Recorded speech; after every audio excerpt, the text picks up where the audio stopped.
আসসালামু আলাইকুম। জীবিতদের যত কষ্ট, বলা হয় মানুষের দুঃখ এবং কষ্ট হওয়া উচিত এই 5টা বিষয়ের উপর। প্রথম হলো সে যেসব গুনাহ করেছে সেগুলোর জন্য। বিশেষ করে যেহেতু মানুষ নিশ্চিত করে সে জানে না যে তার গুনাহ মাফ হবে কিনা, সুতরাং তার কৃত পাপের জন্য দুঃখ এবং অনুতপ্ত হওয়া উচিত। সেকেন্ড হচ্ছে সে যেই নেক আমল করেছে সে কিন্তু এটা জানে না, আপনি আমি কেউই জানি না যে সেই নেক আমলগুলো আল্লাহ তাআলা কবুল করেছেন কিনা। থার্ড হচ্ছে সে ভালো করে জানে যে তার জীবনে যতটা সময় পার হয়েছে তা সে কিভাবে অতিবাহিত করেছে, কিন্তু সে জানে না বাকিটা সময় তার কিভাবে কাটবে। 4 নম্বর হচ্ছে সে জানে যে পরকালের জন্য আল্লাহ তাআলা 2টি বাসস্থান করে রেখেছেন, কিন্তু সে জানে না সে কোথায় যাবে, জান্নাতে নাকি জাহান্নামে। পঞ্চম হচ্ছে এটা আমরা কেউই জানি না যে আল্লাহ তাআলা আপনার উপর সন্তুষ্ট নাকি সন্তুষ্ট না, আমার উপরে সন্তুষ্ট নাকি সন্তুষ্ট না, এটা কিন্তু আমরা কেউই জানি না। তো এই 5টা চিন্তা যাদের মাথায় থাকবে তারা আসলে হাসার কোনো আগ্রহই পাবে না। যদি আমরা মাথায় রেখে চলি তাহলে কিন্তু খুব ভালো। ইব্রাহিম আত-তাইমি রাহিমাহুল্লাহ বলেছেন যে তোমাদের এবং পূর্ববর্তী লোকদের মাঝে খুব বেশি সময় অতিবাহিত হয়ে যায়নি। জীবন তাদের কাছে এসেছিল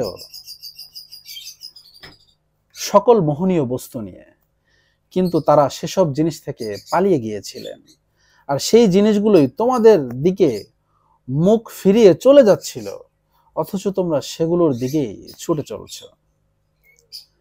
সাহাবী আল্লাহ রাসূল সাল্লাল্লাহু আলাইহি সাল্লামের সাহাবী আবু যর গিফারি রাদিয়াল্লাহু তাআলা আনহু কাবার পাশে দাঁড়ানো অবস্থায় লোকদেরকে ডাক দিলেন, আহ্বান করে বললেন যে শোনো, এদিকে আসো, হে লোক সকল, আমি হচ্ছি জুনদুব আল গিফারি, তোমরা তোমাদের এই কল্যাণকামী ভাইয়ের দিকে আসো। মানে নিজের দিকে ডাকলেন। যখন মানুষ তার পাশে জড়ো হইলেন তখন তিনি তাদেরকে উদ্দেশ্য করে বয়ান করলেন, বললেন যে তোমাদের কেউ যদি সফর করতে চায় তাহলে সে কি তার যাত্রার জন্য যথেষ্ট পরিমাণ পাথেয় প্রস্তুত করবে না? প্রশ্ন রাখলেন। তারা জবাব দিল নিশ্চয়ই।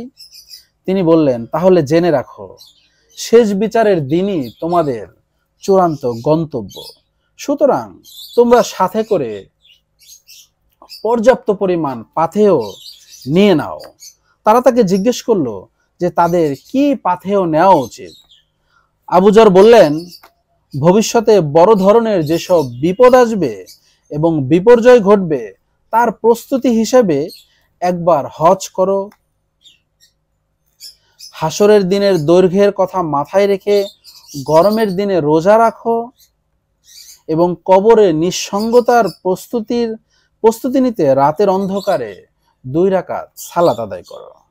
সেই ভয়ানক দিনের প্রস্তুতি হিসেবে ভালো কথা বলো, নয়তো অন্তত খারাপ কথা থেকে নিজেকে বিরত রাখো। এগুলো উনি উপদেশ দিয়ে যাচ্ছেন যে তোমরা সম্পদ থেকে দান করো, যাতে করে সামনে যে কঠিন পরিস্থিতি আসছে তার তীব্রতা থেকে রেহাই পেতে পারো।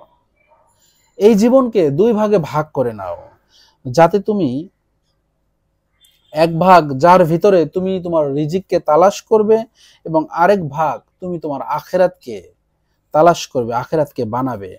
তৃতীয় যে কোনো ভাগকে প্রত্যাখ্যান করো যা তোমার ক্ষতি করবে এবং সেটা তোমার কোনো উপকারে আসবে না।